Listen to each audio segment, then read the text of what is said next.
Welcome to Global Connections with Robert Siegel, presented by the American Friends of Rabin Medical Center. Our monthly Leaders Forum addresses vital issues facing society, the economy, real estate, medicine, technology, and science. My name is Dr. Joshua Plow.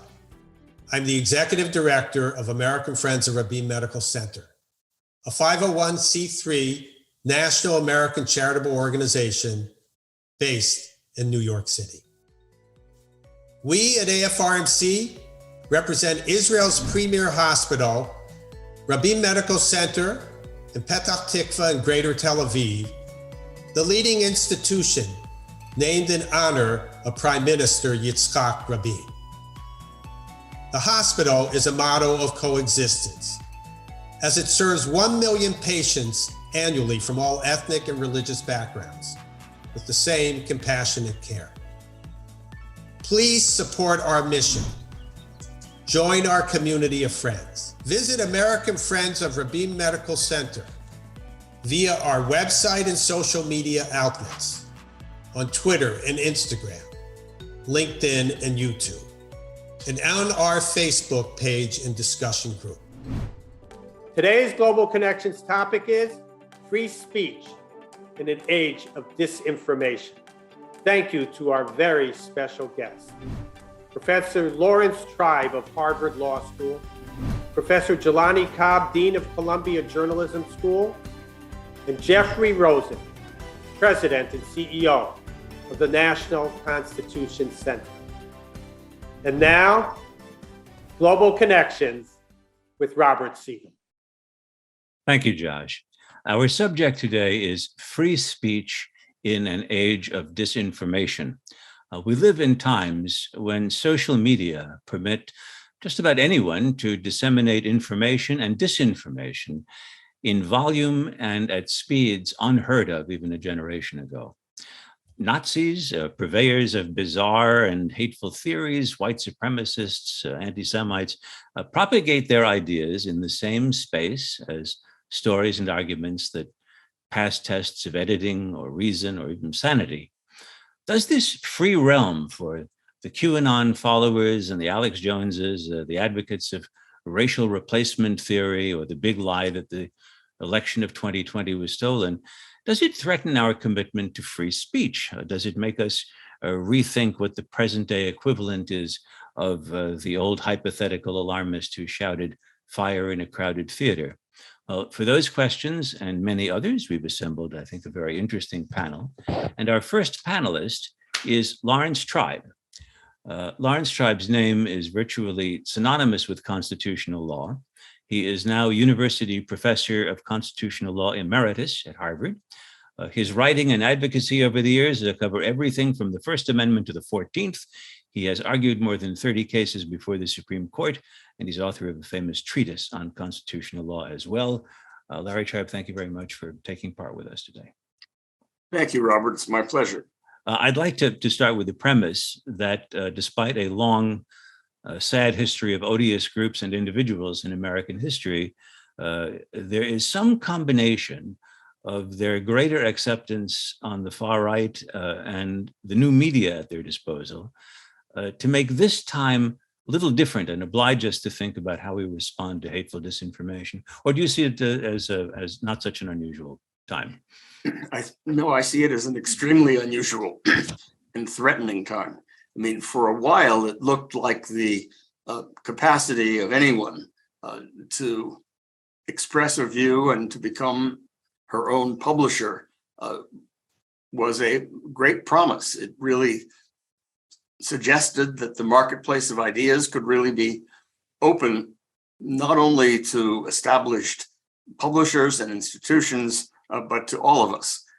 But it really wasn't very long before that promise, I think, was overcome, at least in my perception, by a sense of peril, because the cacophony of voices, each of which could reach massive audiences, unheard of in the past, at remarkable speeds, audiences that could then create and curate their own silos so that they would hear echoes of what they already believed.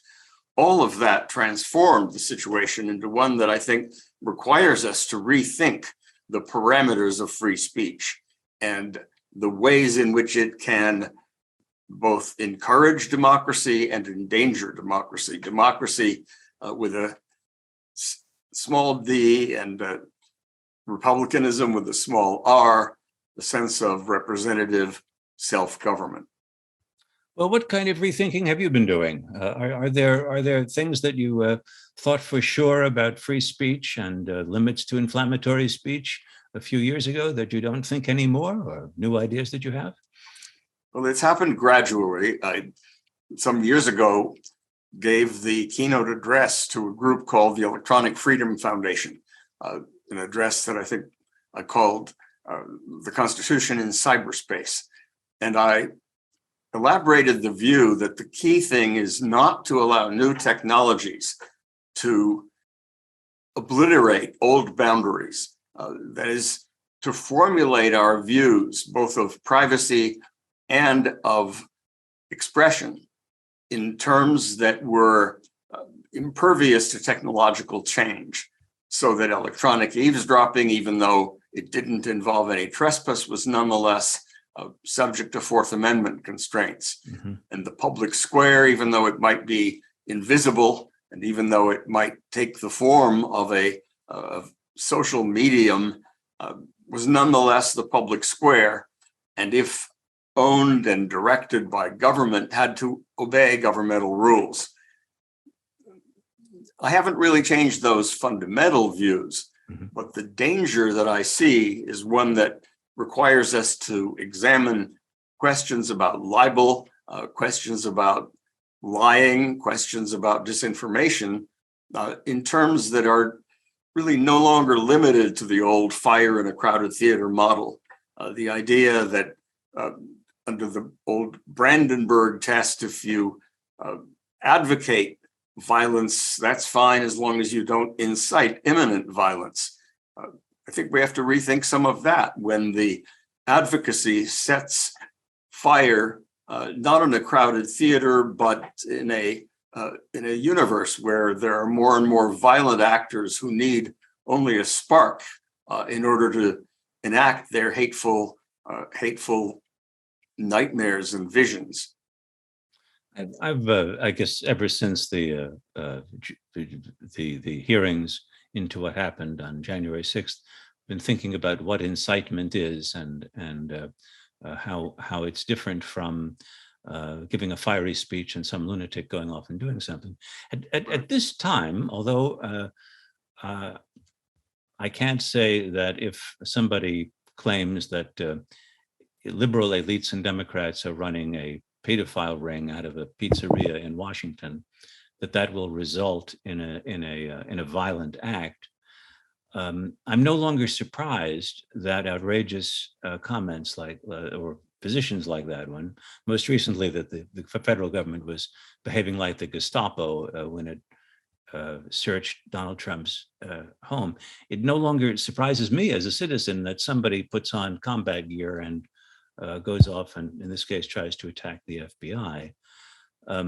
It isn't a one-to-one. It's not. I could identify something that you say or something that you write that will lead to violence or incite violence.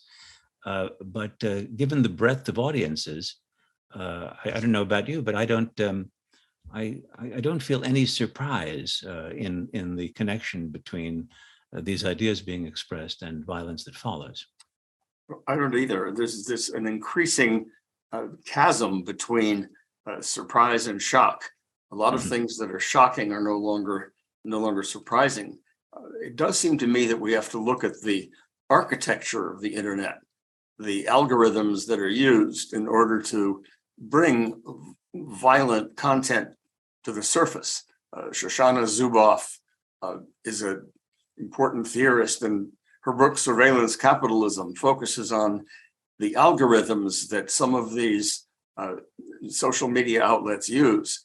And it seems to me that we have to focus on possibilities of regulatory action which do not censor the content of what is being communicated, but focus on the business model and on the algorithm that makes it increasingly likely, sort of in a stochastic sense, even though not in a one-to-one sense, increasingly likely that violence will percolate to the surface and that lies will propagate themselves and become viral more rapidly than any biological virus, and in ways that really give the lie to the idea that the truth can ultimately prevail. The whole image, the whole idea of rational discourse and of truth prevailing in the marketplace of ideas, I think, presents us with a metaphor that is increasingly out of touch with the reality that we have to come to terms with.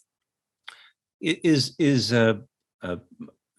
part of the problem? This isn't a very traditional defense of the First Amendment, but that the idea that indeed gatekeepers are actually beneficial in the marketplace, that some standard to get into the marketplace and sell is in the past was effectively there, and no longer is, and we're reaping the benefits of freedom, alas.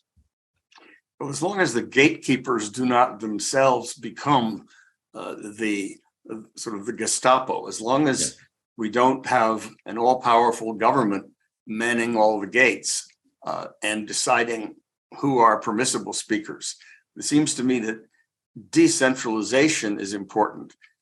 That, for example, the possibility of massive libel verdicts against the Alex Joneses of the world, without any central authority deciding as a kind of commissar of truth what is or is not permissible. I think that encourages me. It seems to me that if it's a jury of one's peers that decides what is recklessly false or deliberately injurious, we are safer than if we allow any central authority to make those decisions. That is the kind of variable that I think we need to focus on as we build a new architecture of free speech. Alex Jones has over $50 million in judgments against him for having propagated the notion that the parents of the children at Sandy Hook Elementary School were all making it up with the government, and that there hadn't really been mass murder, and they sued and actually won by default, and then won this award. But it's 10 years since they lost their kids at Sandy Hook, and since Alex Jones started going on about this, and the size of the judgment may hold up on appeal or may not hold up on appeal. It doesn't. I don't know what to replace it with, but it doesn't feel like the most ironclad defense against people pulling an Alex Jones. Certainly not ironclad, but it may be that it establishes a precedent that makes the next case and the case after that move more rapidly. That is, it may be that initially establishing the proposition that someone like Alex Jones can be driven out of business, driven into bankruptcy as a result of lies for which he thought he would never be held accountable, will make Alex Jones prime and Alex Jones the third a little more reluctant to cause the kinds of damage that he caused.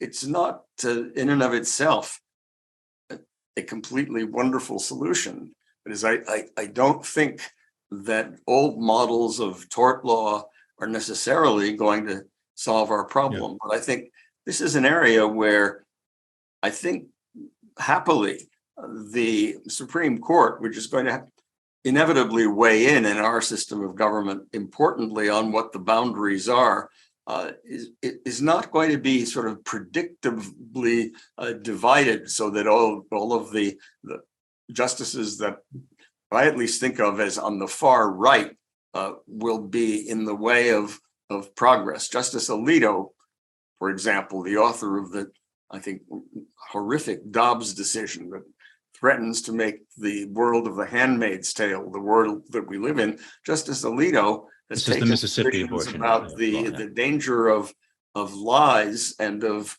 deliberate infliction of emotional distress that I think are in many ways more progressive and more encouraging than opinions by people with whom I otherwise would more normally agree. So I think this is an area where the standard lines may get shaken up a bit, and I think that's encouraging.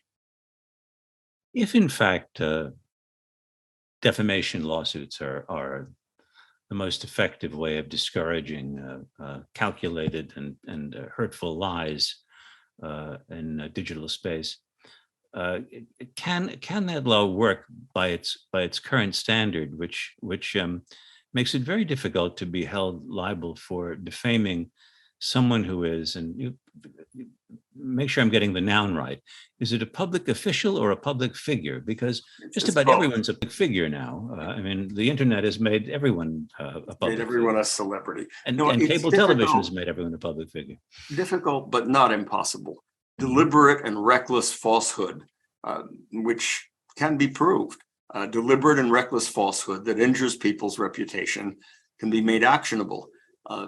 And there is the possibility of looking back at history for examples of laws punishing group libel, libel of an entire race or class, statements that all Blacks are inferior or that Jews are subhuman.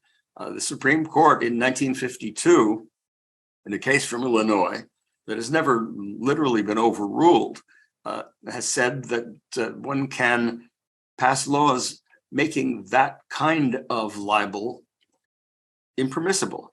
The United States, unlike other countries, has typically said that Holocaust deniers and others who propagate lies about whole groups of people are immune from regulation. That may no longer be possible in a world where that kind of group libel can again stir up horrible genocidal action. You've referred to a decision of the Supreme Court that when we spoke last week in preparation for our interview, I was unfamiliar with. You told me about it, Beauharnais versus Illinois, which indeed effectively granted Illinois the right to have the sort of European laws that you're talking about. Have you is part of your rethinking going back to the early 50s to the Beauharnais standards? To some extent. I mean, I certainly haven't reached kind of any bottom line about that, but Justice Frankfurter had a good bit to say in that case that I think merits consideration. I don't always agree with Felix Frankfurter about free speech. I thought he was wrong in the cases involving mandated salute to the flag and mandated pledges of allegiance. I think he missed the boat there, and that Justice Jackson was right. But at least in my own thinking, I don't regard anything as off the table any longer. Because of your sense of what the consequences are today and what's different about exactly. Because the consequences are different qualitatively and not just quantitatively, and because they go to the very structure of democracy. I mean, the lie that elections are stolen, when sufficiently propagated, undermines faith in the electoral process. That in turn makes it easier to have a successful coup or an insurrection, perhaps a bloodless one or a violent one. And the underpinnings of representative government really cannot survive that kind of systemic boundless lying. And that's what we are beginning to live through, I'm afraid. Well, Professor Lawrence Tribe of Harvard, stick with us. We should come back in a few moments when we have our discussion and Q&A session. Jeffrey Rosen is a constitutional scholar who has been president and CEO of the National Constitution Center since 2013. The center, by the way, is a nonpartisan education center in Philadelphia devoted to the Constitution of the United States, and I believe chartered by the Congress. He has written for The Atlantic, The New Republic, The New Yorker, The New York Times Magazine. He also was certainly in my day no stranger to NPR. We logged quite a few hours together, and we're very happy to have him here with us today. Jeff Rosen, thanks for taking part. It's great to see you, Robert, and great to be here with Professor Tribe. And let's start with the overall question that we're addressing today. Given the prominence that disinformation enjoys via modern social media, should we be rethinking at all our understanding of the limits of free speech? I don't think so. I listened with great interest to your discussion with Professor Tribe, who's so thoughtful about these questions. But I am talking to you from in front of a fake backdrop. I'm not actually at the National Constitution Center, but the picture behind me is of the First Amendment tablet that we recently installed here at the NCC. And this is 50 tons of marble, 75 feet high. It used to hang at the museum building in Washington, D.C., but it's come to the National Constitution Center and is the words of the First Amendment shining in this beautiful space overlooking Independence Hall, where the Constitution and the Declaration of Independence were drafted. And when I dedicated this magnificent tablet a few months ago, I had the occasion to reflect about why we protect free speech. And there are two meaningful documents I talked about. Thomas Jefferson's Bill for Establishing Religious Freedom in Virginia and Louis Brandeis's concurrence in Whitney versus California. Brandeis read Jefferson and tracked closely Jefferson's 4 reasons for protecting free speech. And you talked about one of them with Professor Tribe, and that was the importance of encouraging political participation and protecting democracy. And you also talked a bit about the second reason, which is that uninhibited public debate is necessary for the discovery and spread of political truth. There are 2 other reasons that Jefferson and Brandeis mentioned. One is the need to hold public officials to account to ensure that we, the people, and not our representatives, have the final word. The first reason, which closely links the Declaration of the Constitution, is the importance of freedom of conscience. And Jefferson and Brandeis talked about freedom of conscience as a natural right that comes from God or nature, not from government. And Jefferson talked about why it's impossible to control people's thoughts and to meaningfully suppress their speech, even if you want to. And that's because the opinions of men, and these are Madison's words in defending Jefferson, being dependent on the evidence contemplated by their own minds cannot be controlled by other men. In other words, I can't surrender or alienate to you or to Professor Tribe the power to control my thoughts because I can't entirely control them myself. They're the product of the evidence presented to my reasoning mind. And this shimmering Enlightenment faith, which just pervades the entire Constitution and the Declaration, is indeed based on a faith in reason, and that it is that individuals have a right and a responsibility to cultivate our faculties of reason, and efforts by the government or by any authority to control our reason will ultimately fail. And I still plant my flag on that faith in reason, despite the grave challenges posed by new technologies, which have indeed sped up the speed of deliberation in ways that the founders couldn't have anticipated, and also dramatically expanded the scope and scale of false speech or angry or fractious speech. Still, the individual mind will be free, and efforts to control it, in addition to being illiberal and unconstitutional, are likely to be ineffective. So, there's much more to say about all of these 4 reasons and whether or not we should rethink them in light of new technologies. But in the end, my sense is that I'm going to continue to stick with the Jeffersonian faith. I read an interview. The interview was a couple of years old, but I just read it with Ira Glasser, who was head of the American Civil Liberties Union for many years, and before that, head of the New York Civil Liberties Union. It was during that time that the famous Skokie march was planned. This was a kind of small neo-Nazi group wanted to go protest in a town that was largely Jewish and was home to a few hundred Holocaust survivors. And Skokie, the town, and I believe the state, tried to put up various legal barriers to the march. Those were thrown out by the court. In the end, the opposition to the Nazis was so strong that there was a larger protest in Skokie against the Nazis than the small march that had been moved to Chicago, very small, that the neo-Nazis took. During that time, a lot of people quit the American Civil Liberties Union for its support of the Nazis' right to protest in Skokie and to put free speech ahead of the sentiments of those in the town. It occurred to me, thinking back on what's different now. I mean, Ira Glasser in the interview said he didn't think the ACLU would do the same thing today, that confronted with the same problem, they would not be as courageous and in defense of the First Amendment, in his view.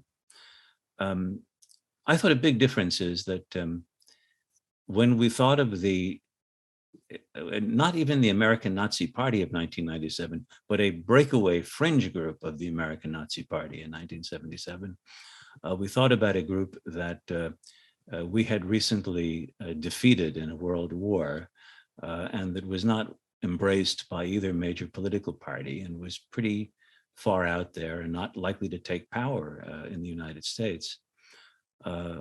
Also, I mean, if we're going to be honest about this, we support their right to free speech with the understanding that the FBI is monitoring their behavior if it threatens violence, perhaps using informants within their ranks to learn what they're up to and possibly even infiltrating them.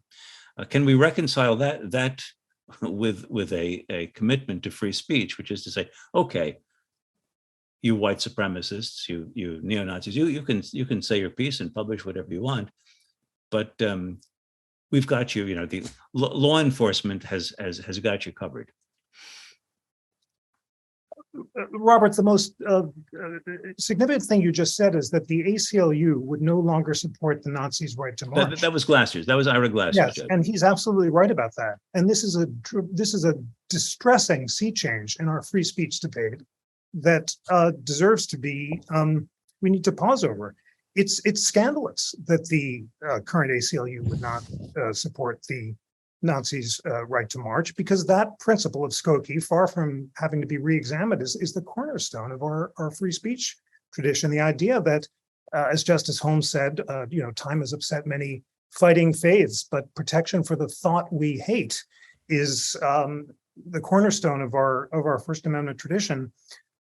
There's no reason to re-examine that by any means. And indeed, I was very inspired after we talked, Robert, and you mentioned this willingness to rethink the Skokie standard. I talked to Jonathan Greenblatt, the very thoughtful head of the Anti-Defamation League today. And the Anti-Defamation League remains committed to traditional free speech principles, and they would support the right of the Nazis to march. After the Charlottesville riot, the ADL had an internal debate about whether or not to support the right to march of white supremacists who are actually armed. And there's a plausible debate about whether or not armed protesters form a more imminent threat than those who are not armed. But despite that perfectly reasonable difference of opinion, the ADL today understands that the way to stop white supremacy is actually to go in and talk to FBI agents, follow up on leads, respond to actual threats, and ensure that Jewish people aren't killed because of who they are. And indeed, after recent anti-Semitic events, the ADL does far more work on the law enforcement side in responding to threats to synagogues, ensuring that synagogues can close and protect their threatened populations, rather than the utterly ineffective as well as unconstitutional effort to suppress speech. So there's more to say about all of this, but I really reject the premise that anything, either technologically or societally, has changed in a way that would make us re-examine the Skokie standard. I'm getting the impression that while you may have done some rethinking, like Professor Tribe, in the end, your thinking was, no, what I've thought all along is what I think about free speech in the First Amendment. Well, it's not a question of rethinking and reaffirming existing views. It's as Professor Tribe so well said, all of us are challenged to translate First Amendment values in light of new technologies. And there are many complicated unanswered questions about whether or not we should re-examine the principles or just apply them in new ways. But I have, I remain convinced that the principles themselves should be staunchly defended. And in that sense, there are different things to say about each of the questions on the table. But when it comes to rethinking hate speech, for example, I'm not a fan of revisiting the Barnett standard, which would allow the suppression of group libel, including hateful claims about groups. Just to give a quick reason for that, because the European effort to ban hate speech has been ineffective. The idea that Jewish people, for example, are more secure in the venomously anti-Semitic atmosphere in Europe because Europe allows the banning of Holocaust denial just isn't true. It's a completely ineffective way of responding to race-based hateful speech. And more broadly, we see that the European approach, when it's applied to allow people to ban dignitary offenses online in ill-advised new rights like the European right to be forgotten, lead to the suppression of a lot of truthful speech. In Europe, if we were speaking and someone tweeted that I was being boring or going on too long or wasn't speaking well about the First Amendment, after the show, I could essentially sue and say that this scurrilous speech violated my dignity. And then Google would have to decide whether or not I'm a public figure and whether or not the tweet or the comment was in the public interest. And if they guessed wrong, they'd have to pay up to 2% of their annual income, which, $70 billion. This concentrates the mind, and Google's removed more than 40% of the takedown requests it's received in Europe, including efforts to take down articles about the right to be forgotten itself.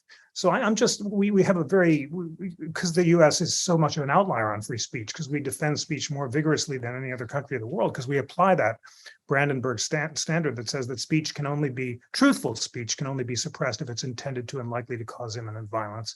We have a very good example of how the other model works in Europe, and it just doesn't work very well. Jeff Rosen, I want you to stick with us. I'll come back to you, but we actually are being joined by our third panelist, Jalani Cobb. Jalani Cobb, we're taking a break now from the constitutional law scholars. Jalani Cobb is a historian, journalist, and now dean of the Graduate School of Journalism at Columbia University.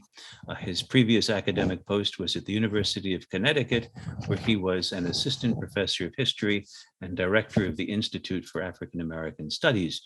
He's known to a larger audience for his contributions to The New Yorker, where he has been a staff writer since 2015. Jalani Cobb, I'm glad you could make it. Thank you.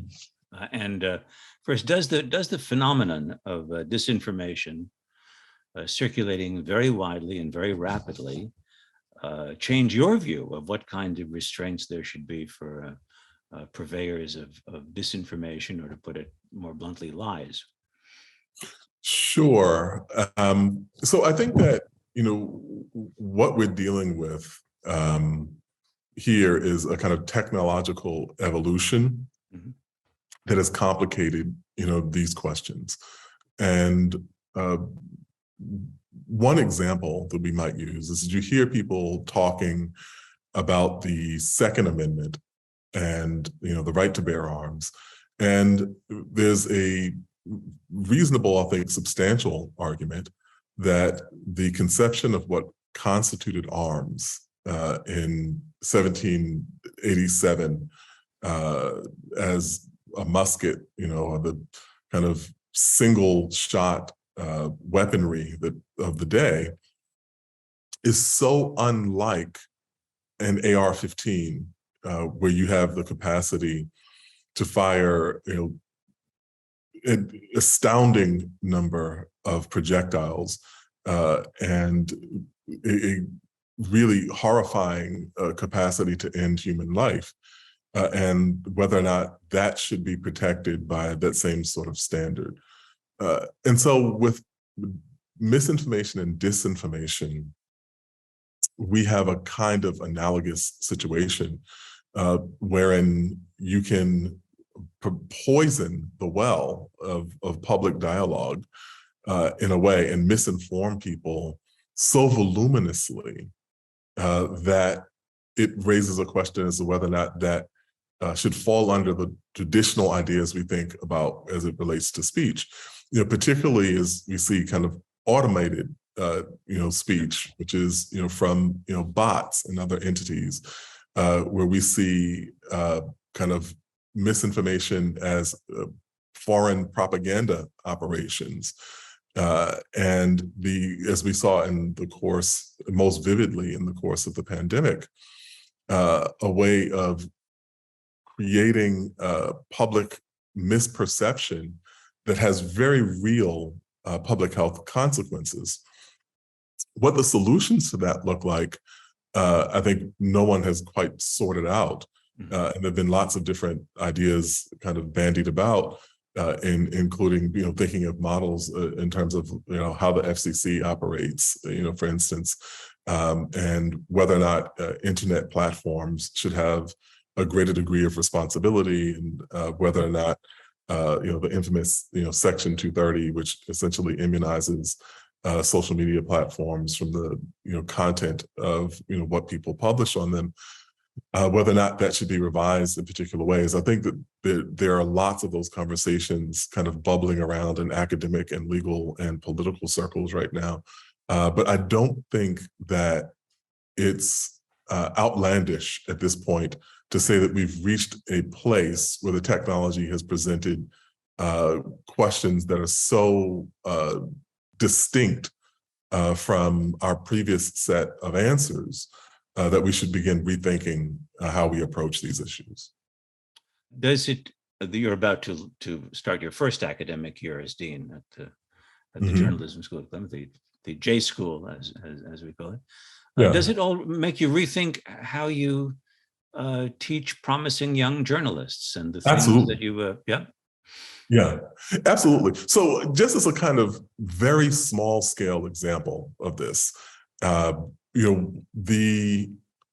kind of information landscape has been democratized or flattened in particular ways. And it's become more popular. I should say it's become more popular, not necessarily more democratic. As the founders of this country understood, there could be a big distinction between something being popularly supported and something being, so that same thing being democratic. Those two things were not one and the same. And so just one instance in my own experience was that I was reporting, the first time that this kind of arose was when I was reporting in Ferguson. And I tweeted that, police, there'd been a local church that allowed protesters and activists from around the country to sleep in their basement. And police had come and removed people, dragged people out of this church basement. And I tweeted that this was going on. And in the midst of this, someone with a larger following count tweeted that nothing I said was true, and that the police, in fact, had not removed anyone from the church. And at that point, it became a toss-up. Who do you believe? And in this kind of flat landscape, there could be that, you choose to believe the person who gives the version of the story that you want, that you're most comfortable with. As it happened, I was still on the scene, and I was able to take a picture of the police cars in front of the church. And so that may have bolstered my credibility. But one thing that as that relates to how we educate journalists is that they are working in a vastly more skeptical and distrusting landscape, and in a landscape in which their meticulous, diligent, really thoughtful work can be dismissed in a matter of seconds by bad actors or people acting in bad faith. One of the other things that we are thinking about now at the institution is, being able to verify information that appears to be valid, and how that is an increasingly important skill set for journalists. And so that you don't unwittingly become a megaphone for the amplification of information that's not true yourself. And so if someone gives you a tip or someone sends you a video that purports to show, let's say, Russian soldiers committing war crimes in Ukraine, what are the digital forensics that journalists need to be familiar with in order to make sure that that actually is a video showing what it purports to be showing?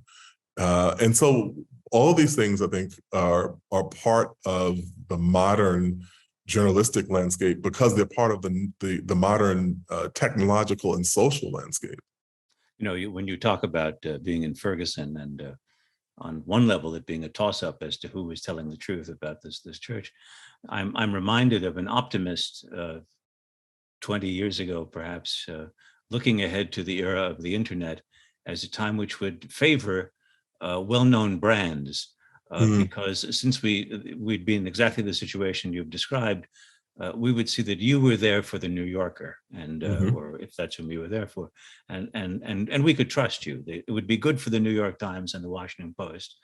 I think that was a perhaps overly charitable view of human nature and perhaps intellect. I just wanted to ask you one other question before we have our discussion portion here, and that is about you mentioned to me when we spoke last week that the story of Joseph McCarthy, of Senator McCarthy, it returns as a useful template for journalism education these days. Is that do I have that right? Yeah, it absolutely is. And so, one of the things I think that is important to note is that each demagogue gets the technology of their day. So if you were talking about someone like Father Coughlin and, with his masterful use of radio, or if you were talking about Joseph McCarthy, it was the way in which he had figured out to game the system of newspaper publishing, and making a wildly outlandish claim right before deadline, when people had the fear of being scooped if they didn't run it, but also didn't have time to track down whether or not it was true. Joseph McCarthy shows up on a slow news day and hands you this salacious bit of information. There are all sorts of market and professional incentives to run with that story. And he did that over and over and over again, and to the point at which he was using major American outlets that were supposed to be informing the public. He was using them as a mechanism for misinforming the public. And so what journalism learned in the course of that, as I've told my students many times, that McCarthy would lie exponentially, knowing that journalists could only fact check arithmetically. And so there was this incredible progression or infusion of misinformation into the bloodstream of the nation. And so what publications began doing was effectively fact-checking McCarthy parenthetically within headlines, or making statements that if you're repeating a statement that Joseph McCarthy made, then hedging it with the fact that there's no evidence to bear out that this is actually true. Yeah. And so McCarthy was a kind of precursor or a small-scale instance in which media had to become more knowledgeable about the ways in which the system could be used against itself. And so I always think of that as a useful precedent for us to think about in the context that we operate in now. And I would just add to that, interestingly, that he had his worst days on the new medium of television. That's right.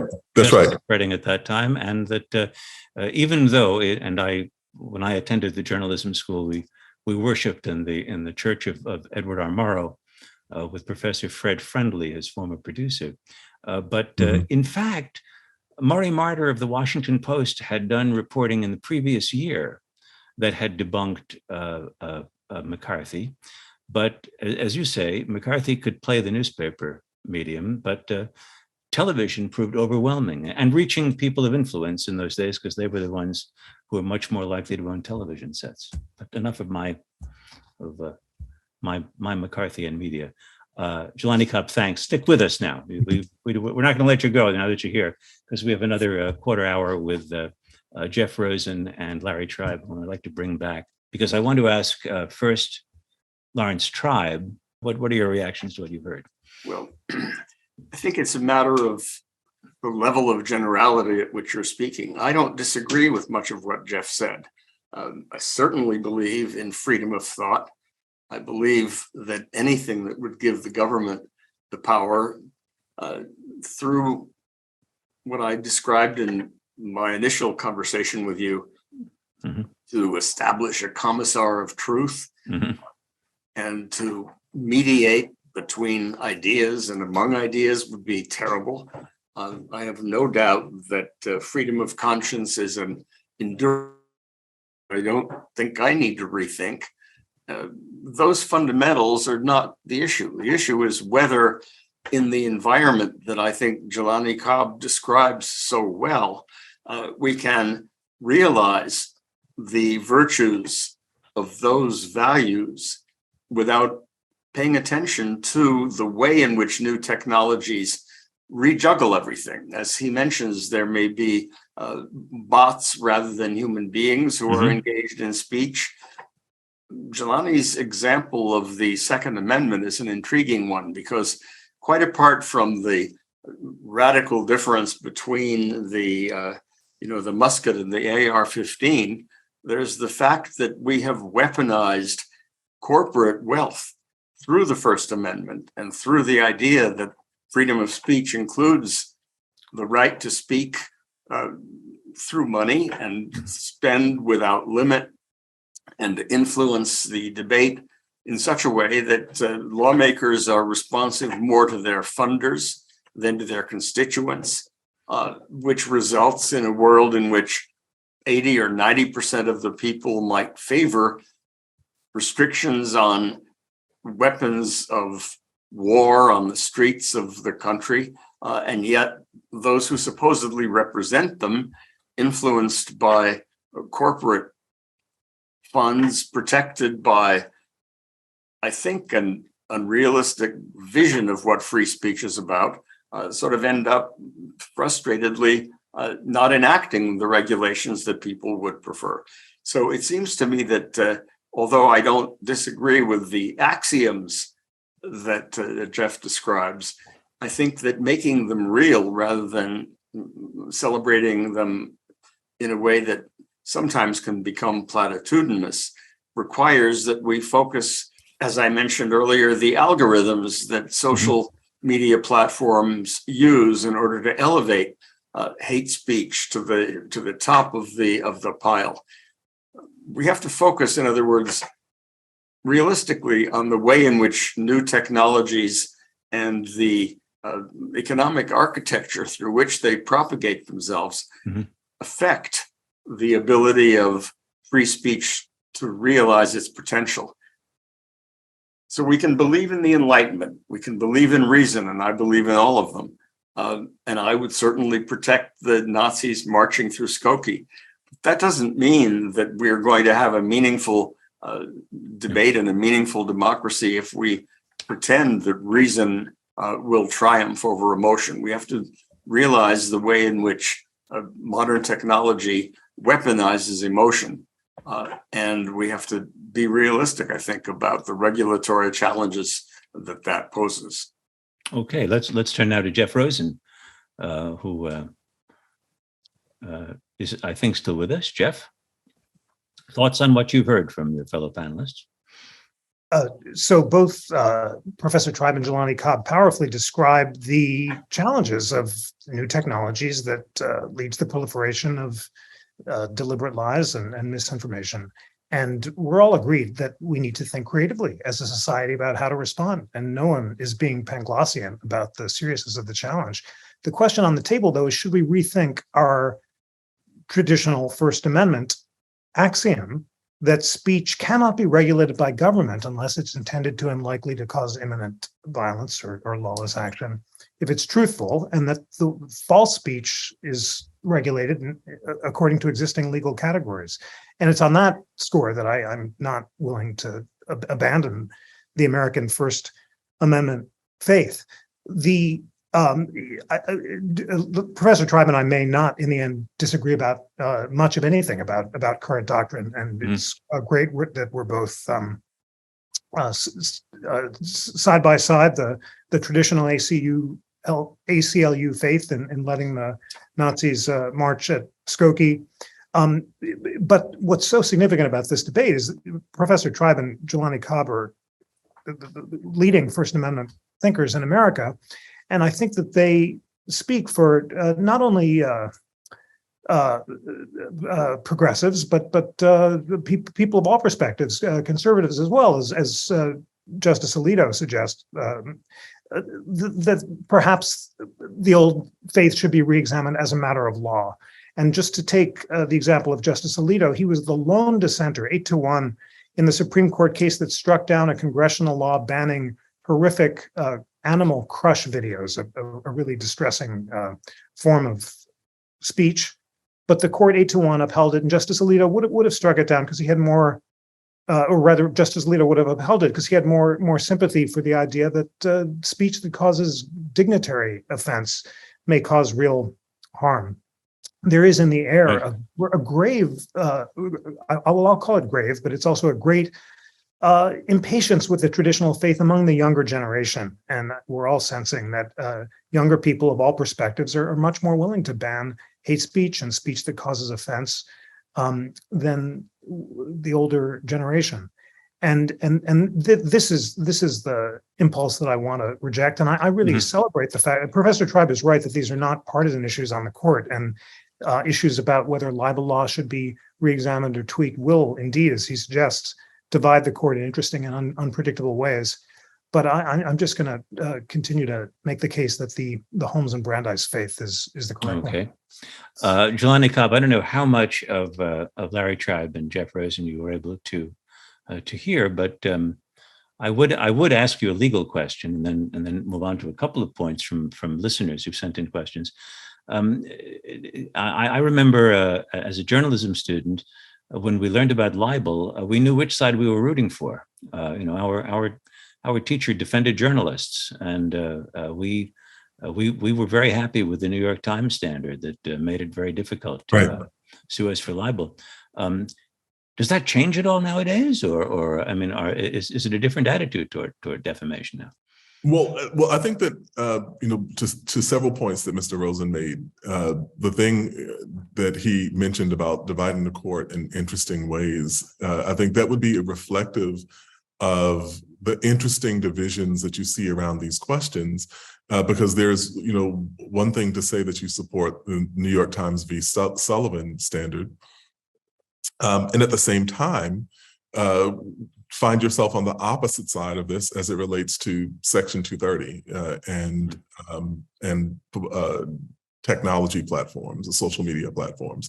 And it requires a really high degree of nuance and specificity for us to understand exactly what it is that we're talking about. And the point that I consistently make to my students is that we have a profession that is sanctioned by the Constitution with the implicit understanding that it is a tonic for democracy, that what we are doing is a kind of external check on the natural impulse toward corruption, toward aggregating of power in ways that can become tyrannical, et cetera.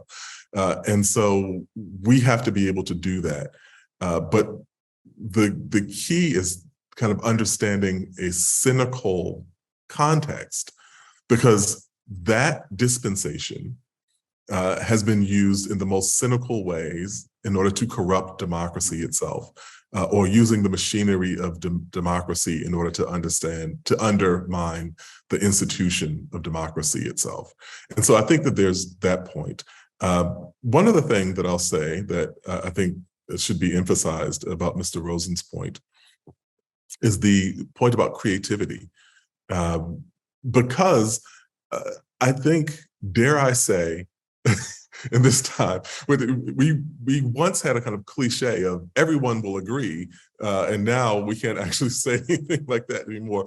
But dare I say that very many people across the political spectrum would be troubled by the idea of a kind of commissar of truth, or government having more capacity to determine what can be said and what can't be said. But also, that's why I mentioned the kind of FCC model and FCC standard that people have been talking about, finding creative ways to incentivize platforms and companies and kind of actors to do something that is beneficial socially. And whether or not that comes from a kind of auspices of government, or whether this is something where government has maybe 30% of the say in this, and then 70% of it is, done in other kinds of ways, and that you have the right to make a statement, you don't necessarily have the right to go viral for that statement. W.E.B. Du Bois talked about in his memoir, as a young person growing up in New England, about how they would have the town hall meeting about whether or not to fund the school for the coming year. And there would always be one person who came down and shouted about the evils of the school system, and education was terrible. And everyone would listen to him politely. And then at the end, everyone except him would vote to reauthorize the school for the coming year. Yep. And so I think that there's some analogous way that we have not yet been creative or clever enough to uncover, to translate that into the public world that we're operating in 2022. Jalani Cobb, thank you very much for joining me. Thank you. I'm glad that we got to you after all. Thanks as well to Jeff Rosen, whom we just heard, and thanks to Lawrence Tribe. And many thanks to Joshua Plout, Nate Bonzani, Roni Giuliano, and Adrian Kiss from American Friends of Rabin Medical Center, which produces Global Connections, and to our technical director, Bobby Grandon. The American Friends of Rabin Medical Center is our program sponsor. It's a 501c3 national charitable organization representing in the United States Israel's largest hospital, Rabin Medical Center in Petach Tikva in Greater Tel Aviv. The website of the organization is www.afrmc.org. I'm Robert Siegel, and this has been Global Connections, navigating the new normal. See you next month. Stay healthy. Stay safe. We would be pleased to send a complimentary DVD of this program to anyone who wishes to support JBS with a tax-deductible gift of $36, double high or more. Simply visit the JBS website at jbstv.org and click on the Donate button to make a donation by PayPal or your credit card. And please indicate the program for which you would like a DVD. Or you can send your tax-deductible check to JBS, Post Office Box 360, Stamford, Connecticut 06904. Or you can call the JBS Pledge Line at 833-MY-JBS-TV. That's 833-695-2788. And again, please remember to indicate which program you would like to receive with our compliments. We thank you for your kind support.